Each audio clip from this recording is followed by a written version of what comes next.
मैंने अपनी रेस्क्यू की हुई आवारा बिल्ली से बस एक छोटा सा मजाक ही तो किया था। मैंने उससे कह दिया कि मैं उसे नसबंदी स्टेरिलाइजेशन के लिए ले जाने वाला हूँ। लेकिन अगले ही दिन हमारी लेडी बॉस यानी कंपनी की फीमेल प्रेसिडेंट ने बिना किसी वजह के मेरा बोनस काट दिया। यही नहीं, वो जिस तरह से मुझे देख रही थी उनकी आंखों में एक अजीब सा गुस्सा था। फिर एक सुबह मैंने उनके केबिन से आ रही कुछ आवाजें सुनी। वो किसी से कह रही थी, एक शूटर का इंतजाम करो, टारगेट वो बेवकूफ एम्प्लॉय है। गुस्से से लाल उस नखरेबाज और जिद्दी लेडी बॉस को देखकर अचानक मेरा दिमाग घूमा। मुझे समझ आया कि उनका चेहरा मेरी उस रेस्क्यू की हुई बिल्ली से कितना मिल रहा था। ये सब 3 दिन पहले शुरू हुआ था। मैं ऑफिस के बाद अपनी कार से घर जाने की तैयारी कर रहा था। तभी मैंने देखा कि गाड़ी के पिछले टायर के पास एक बिल्ली छिपी बैठी है। उसे देखकर मेरा दिल पिघल गया। मैंने उसे धीरे से कार के नीचे से निकाला। वैसे भी लोग कहते हैं ना कि 3 कलर यानी चितकबरी बिल्लियां तो कैट वर्ल्ड की ऐश्वर्या राय या लियांग फई होती हैं। मैंने उससे कहा, अरे छोटी चितकबरी, मुझसे मिलना तेरी अच्छी किस्मत थी। चल अब मेरे साथ मेरे घर चल, भाई के घर पे तुझे बहुत बढ़िया बढ़िया खाना मिलेगा। ये बोलते ही मुझे अचानक एहसास हुआ कि अरे ये कुछ गड़बड़ लग रहा है। ऐसा क्यों लग रहा है जैसे मैं किसी शरीफा घर की लड़की को बहला फुसला रहा हूँ। तभी मैंने पास वाली सीट पर बैठी उस छोटी बिल्ली की तरफ देखा और भाई सच में उसकी आंखों में मुझे साफ साफ 3 हिस्सा कतराने का भाव, 3 हिस्सा चौकन्नापन और पूरे 4 हिस्से की भयंकर नाराजगी दिखाई दी। ये देखकर मुझे बड़ी हंसी आई। ये छोटी सी बिल्ली तो बड़ी ड्रामेबाज निकली। इसके एक्सप्रेशंस तो देखो, ऐसा लग रहा था जैसे वो मेरी एक एक बात समझ रही हो। चूंकि वो एक आवारा बिल्ली थी और उसके शरीर पर काफी बैक्टीरिया हो सकते थे, इसलिए मैंने सोचा कि सबसे पहले इसे रेबीज का टीका लगवा देता हूँ। मैं सीधे अपनी सोसाइटी के नीचे बने पेट हॉस्पिटल पहुंच गया। वहां डॉक्टर ने मुझे बताया, हमारे यहाँ न केवल बिल्ली को नहलाना, उसका मेडिकल चेकअप, बालों की ट्रिमिंग और वैक्सीन लगाने की सुविधा है, बल्कि एक कॉम्बो पैक भी है जो काफी बजट में पड़ेगा। उसमें ये सब तो मिलेगा ही, साथ में एक बार का नसबंदी स्टेरिलाइजेशन कैस्ट्रेशन का प्रोसीजर भी बिल्कुल फ्री मिलेगा। क्या नसबंदी? जब तक मैं उन बाकी चीजों जैसे नहलाने या चेकअप की बात कर रहा था, तब तक तो वो छोटी बिल्ली काफी शांत और नॉर्मल बैठी थी। लेकिन जैसे ही उसने नसबंदी शब्द सुना, वो तो जैसे बिल्कुल पागल ही हो गई। वो पिंजरे के अंदर ही बुरी तरह छटपटाने लगी, चीखने चिल्लाने लगी और पिंजरे की जाली को काटने दौड़ी। मैं सोच में पड़ गया, भाई कहीं ये बिल्ली सच में तो नहीं समझती कि नसबंदी का मतलब क्या होता है। खैर, जब वो इतना ज्यादा मना कर रही थी तो मैंने भी सोचा कि चलो छोड़ो, नसबंदी नहीं करवाते। वैसे भी अगर ये पूरी तरह हेल्दी रही तो क्या पता आगे चलकर सुंदर सुंदर बिल्ली के प्यारे से बच्चे दे दे। तभी डॉक्टर ने कहा, ठीक है तो आप पहले इस सर्विस कंफर्मेशन फॉर्म को भर दीजिए। जब फॉर्म पर नाम लिखने की बारी आई तो मैंने थोड़ी देर सोचा। मैंने उसका नाम रख दिया श्याओमी। श्याओमी, मुझे लगा वाह, नाम सुनते ही समझ आ जाएगा कि कोई बिल्ली है। मैं भी नाम रखने के मामले में सचमुच पैदाइशी जीनियस हूँ। इसके बाद मैं बड़े गर्व से उस बिल्ली की तरफ देखने लगा जिसे चेकअप रूम के अंदर ले जाया जा रहा था। पर अजीब बात थी, मुझे ऐसा क्यों लगा जैसे मैंने एक बिल्ली के चेहरे पर हद है बेवकूफी की वाले एक्सप्रेशंस, वो यू स्पीचलेस देखे हों। जब सब कुछ अच्छे से पूरा हो गया तो मैंने उसके लिए महंगे वाले कैट फूड का एक बड़ा सा पैकेट खरीदा और फिर बिल्कुल चमक चुकी और नए अवतार में आ चुकी उस बिल्ली को साथ लेकर उस चितकबरी बिल्ली को साथ लेकर मैं अपने घर आ गया। घर आते ही मैंने बड़े चाव से महंगे वाले कैट फूड का पैकेट खोला, एक कटोरा भरकर खाना निकाला और बड़े अरमानों के साथ उसे श्याओमी के आगे रख दिया। मैंने प्यार से कहा, इतने दिनों से बेचारी बाहर भटक रही थी, पक्का ऐसा शाही खाना कभी नहीं खाया होगा। ले जल्दी से खा ले मेरी भुक्कड़ बिल्ली। लेकिन उस नखरेबाज बिल्ली ने खाने को बस हल्का सा सूंघा और फिर ऐसा मुंह बनाया जैसे उसे कब्ज हो गया हो। वो मुझे ऐसे देखने लगी मानो कह रही हो, क्या तुम इस कचरे को खाना कहते हो? खैर, मेरी उम्मीदों से भरी आंखों को देखकर उसने बहुत ही बेमन से एक छोटा सा टुकड़ा चखा, पर भाई चखते ही उसने थू थू करके सब बाहर उगल दिया। ऐसा लगा जैसे उसके मुंह में कोई ज्वालामुखी फट गया हो। बिल्कुल इंसानों की तरह 2-3 बार थूकने के बाद उसने नफरत से अपनी पूंछ झटकी और सीधे बालकनी की बड़ी सी कांच वाली खिड़की की तरफ चली गई। श्याओमी को कैट फूड में बिल्कुल भी इंटरेस्ट न लेते देख मैं अपना सिर खुजलाने लगा। मैं सोचने लगा, क्या इसे इसका टेस्ट पसंद नहीं आया? अरे भाई, ये आवारा बिल्ली है या कोई राजकुमारी? इतनी नौटंकी! भला कोई सड़क पर रहने वाली बिल्ली भी खाने में ऐसे नखरे दिखाती है क्या? तभी दरवाजे की घंटी बजी। सर, आपका ऑर्डर किया हुआ खाना। मैंने कहा, ठीक है, बहुत बहुत शुक्रिया। दरअसल ये रोज का मेरा एक तय नियम था। मैं हर दिन ऑफिस से निकलने से पहले नीचे वाले एक बहुत ही बढ़िया प्राइवेट रेस्टोरेंट से अपने लिए खाना ऑर्डर कर दिया करता था। डिलीवरी वाले भाई को भेजने के बाद मैं हाथ मुंह धोकर जैसे ही खाना खाने बैठा, मेरी आंखें फटी की फटी रह गईं। भाई, मेरे सामने एक ऐसा नजारा था जिसने मुझे हिलाकर रख दिया। वो चितकबरी बिल्ली तो घर की मालिक बन बैठी थी। वो बड़े आराम से ठाठ से डाइनिंग टेबल पर बैठी हुई थी और मजे से मेरे हिस्से की sweet and sour pork ribs खट्टी मीठी छाप उड़ा रही थी। यही नहीं, वो एक बाइट चाप की लेती, फिर एक घूंट गर्मा गर्म फिश सूप पीती और बीच बीच में विटामिन की कमी पूरी करने के लिए हरी सब्जियां खाना भी नहीं भूल रही थी। मैंने चिल्लाकर कहा, अरे नीचे उतर बदतमीज बिल्ली, तेरी इतनी हिम्मत कि तू डाइनिंग टेबल पर चढ़ गई, अभी तक मैंने खुद खाना नहीं खाया है। ये कहते ही मैंने उस बिल्ली को गर्दन से ऊपर उठा लिया। लेकिन भाई, उसके चेहरे के तेवर तो देखो, वो ऐसे मुझे घूर रही थी मानो कह रही हो, बस थोड़ा सा खाना ही तो खाया है, इतना क्यों चिल्ला रहे हो। अब मैंने जब टेबल की तरफ देखा जहां पूरा रायता फैल चुका था तो सच में मेरा गला भर आया, मेरा रोना निकल गया। मैं मन ही मन सोचने लगा, इसने तो अभी अभी वैक्सीन लगवाई है, तो क्या टेबल पर बचा हुआ ये खाना मैं अब भी खा सकता हूँ? मतलब कोई दिक्कत तो नहीं होगी ना।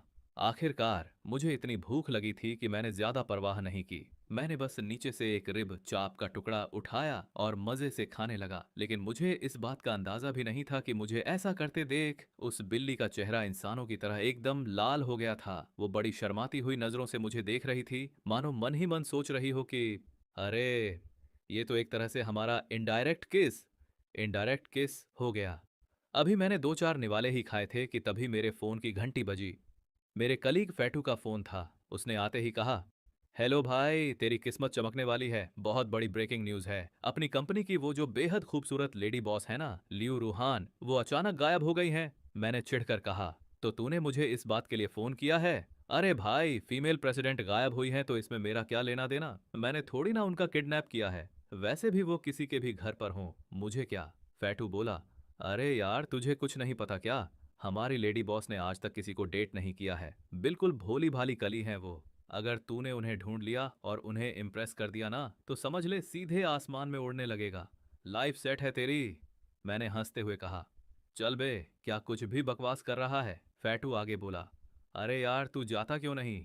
तू जाएगा तो ये ऐसा होगा जैसे कोई छोटा बौना स्नो वाइट को बचाने निकला हो, और अगर तूने उन्हें बचा लिया तो वो सीधे तुझसे शादी कर लेंगी। मैंने कहा, भाई, मेरे पास इन फालतू कामों के लिए बिल्कुल टाइम नहीं है।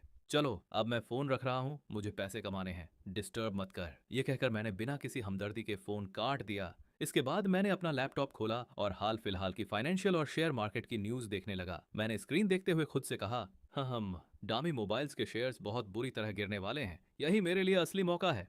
मेरी यह बुदबुदाहट सुनकर पास बैठी उस चितकबरी बिल्ली ने बड़ी हिकारत से एक ठंडी आह भरी। उसके चेहरे के हाव भाव ऐसे थे मानो वो कह रही हो, क्या अजीब ख्याली पुलाव पका रहे हो? डामी मोबाइल्स इस वक्त आसमान छू रही है, उसके शेयर्स कैसे गिर सकते हैं? अगर तुमने ऐसा कुछ भी किया ना तो कंगाल हो जाओगे, चड्डी बनियान तक बिक जाएगी तुम्हारी। अब जैसे ही मैं अपनी ट्रेड शुरू करने के लिए कीबोर्ड पर उंगलियां चलाने लगा, तभी उस बिल्ली ने अचानक कीबोर्ड पर छलांग लगा दी और अपने पंजों से सारे बटन आड़े टेढ़े दबाने लगी। मैंने चिढ़कर कहा, अरे ये क्या कर रही हो? तुम नहीं चाहती कि मैं ये ट्रेड करूं? तभी मुझे पहली बार एहसास हुआ कि अनजाने में मैंने जिस आवारा बिल्ली को सहारा दिया है वो कोई आम बिल्ली नहीं है। उस चितकबरी बिल्ली को इस तरह हरकतें करते देख मुझे लगा कि ये बड़ी समझदार और इंसानी बातें समझने वाली बिल्ली है। तो मैंने भी मजे मजे में उसे समझाना शुरू कर दिया। देखो, डामी कंपनी के शेयर्स अभी लगातार बढ़ रहे हैं और ऐसा लग रहा है कि इनमें आगे भी बहुत उछाल आएगा।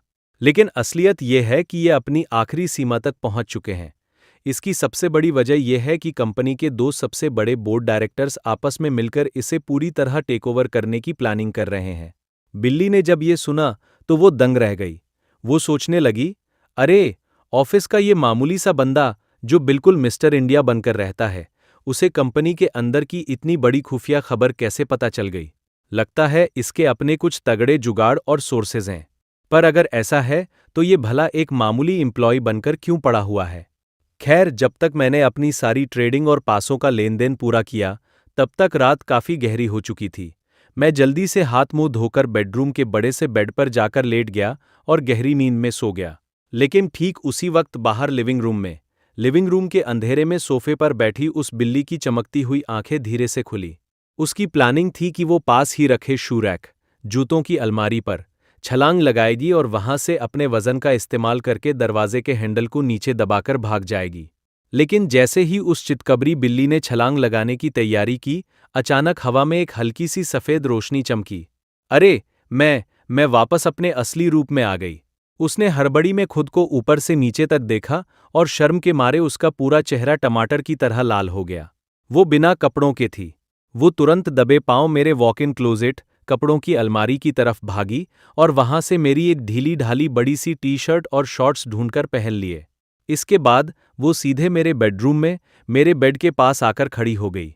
उसने सोते हुए मुझे घूरकर देखा और बुदबुदाई, तो ये है वो दुष्ट इंसान जिसने मुझे जबरदस्ती किडनैप किया, अपने घर ले आया, और हद तो तब हो गई जब ये मेरी नसबंदी कराने जा रहा था। ये है। सोचते ही गुस्से में लियू रूहान ने हवा में ही मेरे शरीर के एक बेहद नाजुक और खतरनाक हिस्से की तरफ काटने या हमला करने का इशारा किया, जिससे उसका गुस्सा थोड़ा शांत हुआ। फिर अगले ही पल उसने बेहद चालाकी से मेरा हाथ उठाया और मेरे ही फिंगरप्रिंट से मेरे फोन को अनलॉक कर लिया। फोन अनलॉक होते ही उसने अपनी सबसे पक्की सहेली फांग रोहुआ को एक मैसेज भेजा। मैसेज सेंड करते ही उसने तुरंत उसे डिलीट भी कर दिया ताकि कोई सबूत न बचे। जाने से पहले उसने सोते हुए मुझे एक बार फिर बहुत बुरी तरह घूरा। सोसाइटी से बाहर निकलते ही लियू रूहान एक आलीशान सफेद रंग की पोर्श पनामेरा कार में बैठ गई, लेकिन वो अपने घर नहीं गई, बल्कि सीधे अपने ऑफिस पहुंची और वहां जाकर डामी मोबाइल्स के सारे सीक्रेट डॉक्यूमेंट्स और डिटेल्स खंगालने लगी। लियू रूहान मन ही मन खुद को बहुत किस्मत वाला मान रही थी कि क्यों अनजाने में मेरी वो सारी एनालिसिस सुन ली थी। अगर वो बातें उसके कान में न पड़ती तो इस बार कंपनी को जो भारी भरकम नुकसान होने वाला था उससे बचना नामुमकिन था। वो सोचने लगी, क्या बिल्ली बनना भगवान की तरफ से मेरे लिए कोई तोहफा था? पर पता नहीं मैं दोबारा कब बिल्ली बन जाऊं। अरे नहीं नहीं, मुझे वापस बिल्ली नहीं बनना है। उस बदतमीज इंसान ने मेरे सीधेपन का कितना फायदा उठाया, मुझे गोद में उठा लिया, मेरे ही बर्तन में खाना खा लिया। अगले दिन सुबह के ठीक 9 बज रहे थे। लियू रूहान अपनी ऑफिस चेयर पर पीछे टिक कर गहरी खुमार भरी नींद में सोई हुई थी। नींद में उसे एक सपना आ रहा था। सपने में वो फिर से एक छोटी सी बिल्ली बन गई थी और मैं उसे पूरी रात अपनी बाहों में भींचकर सो रहा था। तभी अचानक दरवाजे पर दस्तक हुई। मैम, क्या हुआ? सब ठीक तो है ना? सारे बोर्ड डायरेक्टर्स मीटिंग रूम में आ चुके हैं और आपका इंतजार कर रहे हैं। लियू रूहान हड़बड़ाकर उठी और अपनी आवाज को संभालते हुए बोली, ठीक है, मैं बस आ रही हूँ। रात वाले उस अजीब से सपने की बात याद आते ही और ऊपर से पूरी रात ठीक से नींद न पूरी होने की वजह से लियू रूहान का पारा एकदम 7वें आसमान पर पहुंच गया। वो गुस्से से तमतमाई हुई मीटिंग रूम की तरफ बढ़ रही थी। तभी रास्ते में एम्प्लॉयज का वर्किंग एरिया आया। वहां से गुजरते हुए लियू रूहान ने जानबूझकर अपने कदमों की रफ्तार थोड़ी धीमी की और उसकी आंखें किसी को ढूंढने लगीं। आखिरकार ऑफिस के एक कोने वाले केबिन में उसने मुझे देख ही लिया। मैं वहां आराम से बैठकर अपना मोबाइल स्क्रॉल कर रहा था। उसे देखते ही लियू रूहान के मन में गुस्से का गुब्बारा फूट पड़ा। कमख्त इंसान, तेरी वजह से मैं रात भर ठीक से सो नहीं पाई। सुबह उठकर इतनी बड़ी मीटिंग संभाल रही हूँ और तू यहाँ बैठकर आराम से ऑफिस के टाइम पर मजे से फोन चला रहा है। उसने तुरंत अपनी सेक्रेटरी से कहा। वो कोने में जो एम्प्लॉय बैठकर फोन चला रहा है ना, इस महीने का उसका पूरा बोनस और इंसेंटिव काट लो। सेक्रेटरी बेचारी अंदर से एकदम हैरान रह गई। वो सोचने लगी, बड़ी अजीब बात है।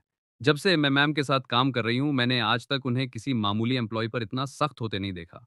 और वैसे भी फोन तो आजकल ऑफिस के काम के लिए भी इस्तेमाल होता है। इस पूरे एरिया में कितने ही लोग फोन यूज कर रहे हैं, तो फिर मैम ने सिर्फ इसी को निशाना क्यों बनाया? अभी सेक्रेटरी ये सोच ही रही थी कि लियू रूहान अचानक रुकी और बोली, सुनो, इस ऑफिस में एक फैटू नाम का लड़का भी है ना? सेक्रेटरी ने हड़बड़ाते हुए जवाब दिया, जी मैम, बिल्कुल है, वही जो इसके पास बैठता है। लियू रूहान ने सपाट आवाज में कहा, ठीक है, उसका भी बोनस काट दो। सेक्रेटरी ने थोड़ा डरते हुए कहा, लेकिन लियू मैम, वो फैटू तो इस वक्त फोन नहीं चला रहा है, वो तो अपना काम कर रहा है। लियू रूहान ने आंखें तरेरते हुए कहा, मुझे पता है, पर उसके बोलने की आवाज बहुत तेज है। वो ऑफिस में बहुत शोर मचाता है, काट दो उसका भी। सेक्रेटरी मन ही मन सोचने लगी, पर मैम, उसने अभी अभी कहाँ कुछ बोला है? इसी बीच वहां केबिन में मैं आराम से एक पैर पर दूसरा पैर चढ़ाए सोफे पर टिककर शॉर्ट वीडियो स्क्रॉल कर रहा था। मैं एक कैट ब्लॉगर का वीडियो देख रहा था कि बिल्लियों को घर में कैसे रखते हैं। तभी अचानक हमारे डिपार्टमेंट के सुपरवाइजर भागते हुए मेरे पास आए। सुपरवाइजर ने मेरी पीठ पर थपकी मारते हुए कहा, अरे भाई, अभी तक फोन ही चलाए जा रहे हो? अभी अभी लियू मैम यहाँ से गुजरी थी, तुम्हें दिखाई नहीं दिया क्या? उन्होंने तुम्हें रंगे हाथों फोन चलाते हुए देख लिया है और इस महीने का तुम्हारा पूरा बोनस काट दिया है। मैंने चौंक कर कहा, क्या? लियू मैम, पर वो तो गायब हो गई थी ना? सुपरवाइजर ने डांटते हुए कहा, गायब होने की बच्ची, सब अफवाह थी। तुम्हारा बोनस उड़ गया और तुम्हें मजाक सूझ रहा है। खैर, भुगतो अब जो रोज बैठकर ऑफिस में मजे मारते रहते हो। फिर सुपरवाइजर पास में बैठे फैटू की तरफ मुड़े और बोले, और हाँ फैटू, लियू मैम ने स्पेशल ऑर्डर दिया है, तुम्हारा भी इस महीने का बोनस साफ हो गया है। फैटू का मुंह खुला का खुला रह गया। वो रोता, अरे, पर क्यों? मैंने तो फोन को हाथ तक नहीं लगाया, फिर मेरा बोनस क्यों काटा? दूसरी तरफ मीटिंग रूम के अंदर बैठी लियू रूहान का ध्यान मीटिंग में बिल्कुल नहीं था। वो अपनी ही धुन में खोई हुई थी। जैसे ही उसे याद आया कि कैसे मैं उसे सड़क से उठाकर अपने घर ले आया था और कैसे रात को सोते समय मैंने उसे अपनी बाहों में बिल्कुल धीरे से लेकिन पूरी मजबूती से भींच रखा था। ये सोचते ही उसके खूबसूरत गाल एकदम शर्म से लाल हो गए। वो मन ही मन घबराने लगी, क्या मैं आज रात फिर से बिल्ली बन जाऊंगी? अगर ऐसा हुआ तो ऑफिस के बाद मुझे किस घर जाना चाहिए? अपने आलीशान बंगले पर जाना तो सबसे सही रहेगा। वहां मैं नौकरों से कहकर अपने लिए एक से बढ़कर एक शानदार डिशेस तैयार करवा सकती हूँ। फिर अगर मैं बिल्ली बन भी गई तो मुझे कोई दिक्कत नहीं होगी। लेकिन ना जाने क्यों, तभी अचानक लियू रूहान के दिमाग में एक ऐसा ख्याल आया जिसने खुद उसे भी अंदर तक डरा दिया। क्यों ना मैं वापस उसी लड़के के घर चली जाऊं? अरे नहीं, नहीं, नहीं। पिछली बार तो मैं मजबूरी में बिल्ली बनी थी और उसने मुझे सड़क से उठा लिया था, वो एक इत्तेफाक था। पर इस बार अगर मैं खुद जानबूझकर उसके घर गई तो ये तो ऐसा लगेगा जैसे मैं उसकी पर्सनल लाइफ में ताक झांक करना चाहती हूँ। आखिर मैं कुन-कुन ग्रुप की प्रेसिडेंट हूँ, मेरी भी कोई साख है। खैर, मीटिंग खत्म होने तक लियू रूहान ने बीच का एक रास्ता निकाल ही लिया। उसने अपनी सेक्रेटरी को बुलाया और कहा, श्याओली, सुनो, उस एम्प्लॉय के घर के पास ही मेरे लिए एक फ्लैट किराए पर लो। और हाँ, उसके मेन गेट का लॉक बिल्कुल हल्का और आसानी से खुलने वाला होना चाहिए, ऐसा जिसे कोई बिल्ली भी अपने पंजे से धक्का देकर आराम से खोल सके। सेक्रेटरी ने कहा, जी मैम, मैं अभी इसका इंतजाम करती हूँ। पर वो मन ही मन सोचने लगी, ये लियू मैम को अचानक क्या हो गया है? आजकल हर बात में सिर्फ बिल्ली बिल्ली क्यों कर रही हैं? उधर ऑफिस के केबिन में फैटू अपना सिर पकड़कर रो रहा था। यार सच में हद है।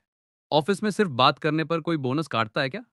ये अमीर लोग भी ना कसम से खून चूस लेते हैं। मैंने उससे पूछा, वैसे भाई, कल तो तू कह रहा था कि लेडी बॉस गायब हो गई हैं, तुझे ये खबर मिली कहाँ से थी? फैटू ने इधर उधर देखते हुए धीरे से कहा, अरे यार, कल जब मैं ऑफिस के बाद घर जा रहा था तो मैंने पार्किंग लॉट में बहुत से लोगों को मैम को ढूंढते हुए देखा था। सब कह रहे थे कि वो पार्किंग में आई तो थी, पर अचानक गायब हो गई। मुझे लगा पक्का किसी किडनैपर ने उन्हें उठा लिया है। पर किसे पता था कि वो आज सुबह सुबह सीधे मेरा बोनस ही किडनैप कर लेंगी। यार, किडनैप कोई और हुआ और बलि का बकरा मैं बन गया। मेरी क्या गलती थी इसमें? मैंने सोचा कल जब मैं ऑफिस से निकला तब मैं भी तो पार्किंग में ही था, पर मुझे तो ऐसा कुछ नहीं दिखा। खैर छोड़ो, इन सब बातों में क्या दिमाग लगाना। अब घर में एक बिल्ली आ गई है तो उसकी चिंता करनी पड़ेगी। पता नहीं घर लौटने पर उसने पूरे घर का क्या कबाड़ा करके रखा होगा। इधर दोपहर के ठीक 4 बज रहे थे कि लियू रूहान ऑफिस से हाफ डे लेकर सीधे अपने उसी नए किराए के फ्लैट पर पहुंच गई, जो मेरे घर के पास ही था।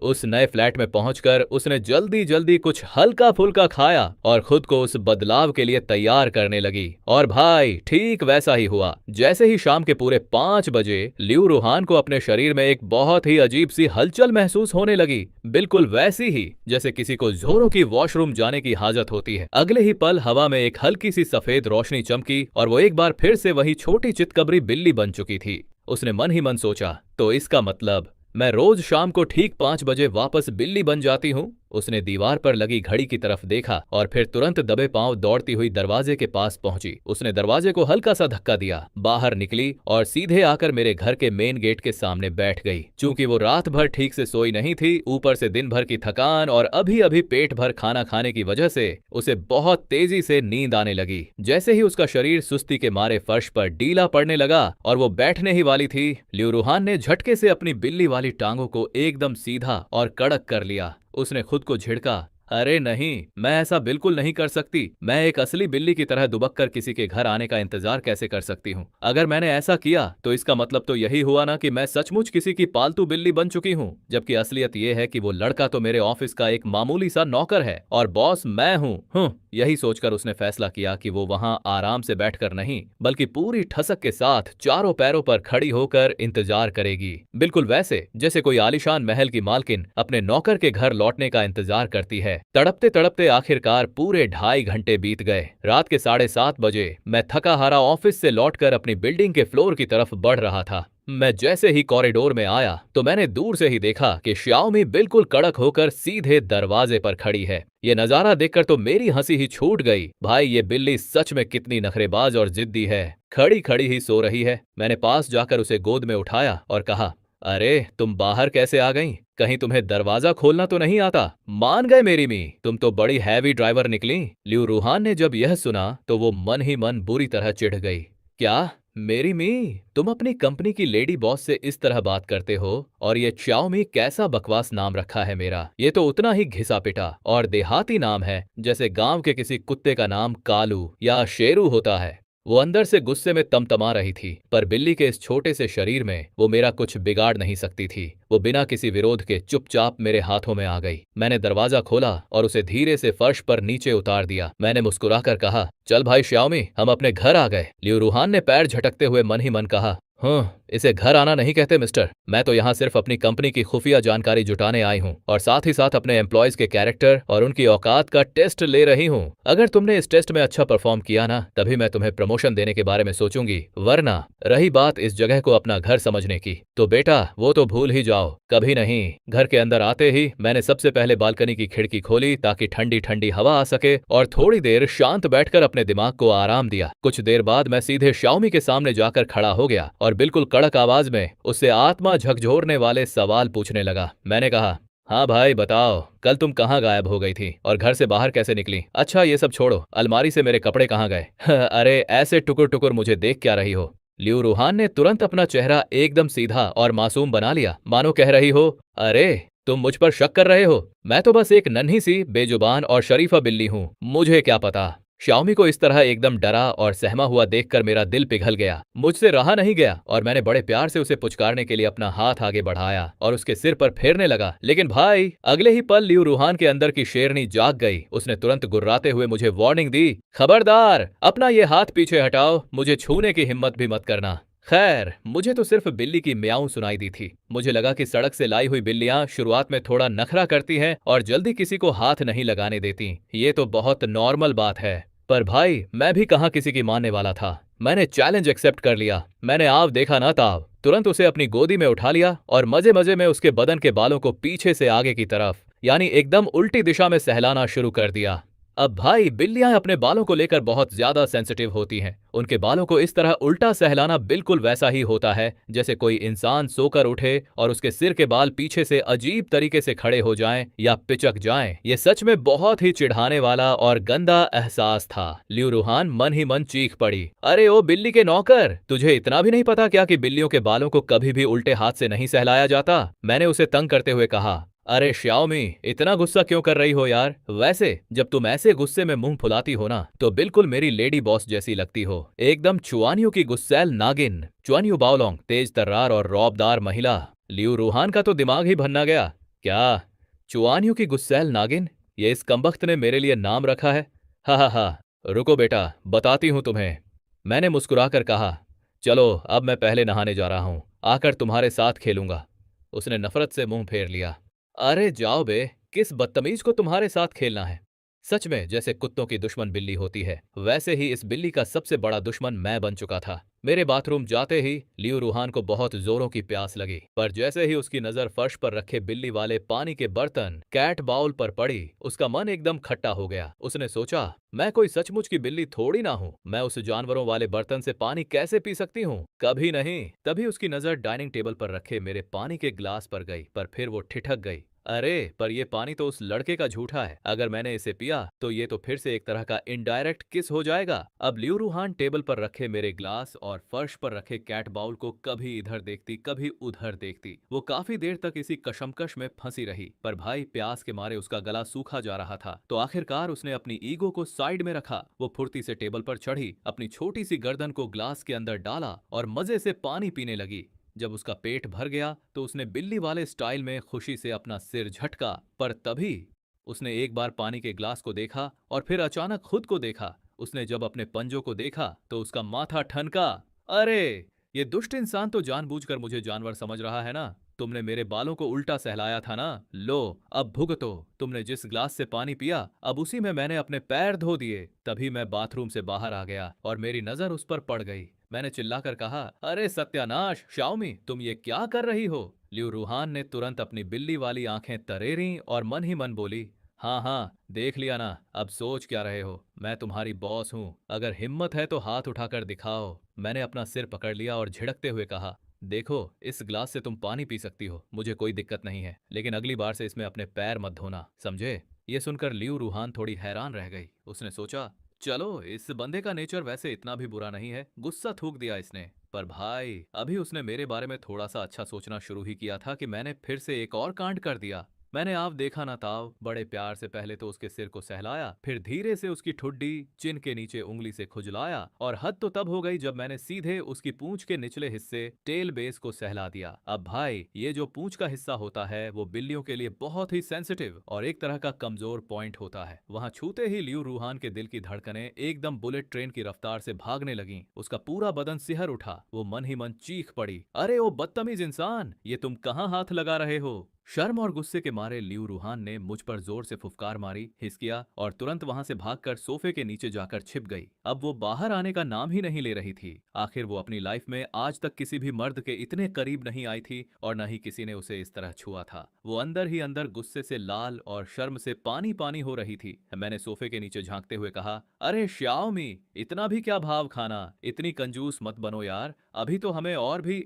मैंने सोफे के नीचे देखते हुए आगे कहा, वैसे भी हमें आगे के 10-15 साल एक साथ ही गुजारने हैं। जब बाद में भी मुझे तुम्हें पुचकारना ही है तो अभी से थोड़ी आदत डाल लोगी तो क्या फर्क पड़ जाएगा? लियू रूहान ने गुस्से में अपने पंजे भींचे और मन ही मन चिल्लाई, किसके साथ 10-15 साल गुजारने हैं तुम्हें? मैं कल सुबह होते ही यहाँ से 9-2-11 हो जाऊंगी और जिंदगी में कभी लौट कर नहीं आऊंगी। हे भगवान, जिस मर्द को मैं सिर्फ एक दिन से जानती हूँ उसने मुझे इस तरह। शिट, कंपनी की थोड़ी सी खुफिया जानकारी निकालने के चक्कर में मेरा तो भयंकर घाटा हो गया। खैर, उसके लिए राहत की बात यह रही कि मैंने उसे जबरदस्ती सोफे के नीचे से बाहर खींचने की कोशिश नहीं की। मैं बस आराम से सोफे पर लेट गया और खिड़की से आ रही ठंडी ठंडी रात की हवा के मजे लेने लगा। धीरे अंधेरे रात के 10:30 बज गए। मैं सोफे से उठा और सोने के लिए अपने कमरे की तरफ चल दिया। जब लिविंग रूम में पूरी तरह सन्नाटा छा गया तब जाकर लियू रूहान ने सोचा कि चलो अब बाहर निकलकर थोड़ी खुली हवा में सांस ली जाए। आखिर इतनी देर से सोफे के नीचे दुबके दुबके उसकी पीठ अकड़ गई थी। लेकिन भाई, किस्मत खराब हो तो ऊंट पर बैठे आदमी को भी कुत्ता काट लेता है। जैसे ही उसने सोफे के नीचे से अपना छोटा सा सिर बाहर निकाला, वैसे ही घात लगाकर बैठे मैंने उसे दबोच लिया। मैंने मुस्कुराते हुए कहा, चलो बाबू, बहुत छिपम छिपाई हो गई, अब सोने का टाइम हो गया है। लियू रूहान पूरी ताकत से छटपटाने लगी, अरे छोड़ो मुझे, बदतमीज इंसान, किससे तुम्हारे साथ सोना है? वह लगातार गुस्से में म्याऊं म्याऊं करती रही, पर मुझे तो लगा कि वह बस सोने के मूड में नहीं है। मैंने उसकी एक न सुनी, उसे सीधे अपने बेडरूम में ले गया और बेड पर लेट गया। अब लियू रूहान वहां से भागने का मौका ढूंढ ही रही थी कि तभी मैंने। तो दोस्तों, इस वीडियो को यहीं खत्म करता है और मिलते हैं इसके अगले एपिसोड में। एक ज़रूरी बात, आगे से मैं एआई वॉइस का इस्तेमाल कम करूंगा और अपनी नेचुरल आवाज़ में वीडियो लाऊंगा। शुरुआत में ट्रांसलेशन या बोलने में थोड़ी गलतियां हो सकती हैं, तो प्लीज़ छोटा भाई समझकर माफ़ कर देना।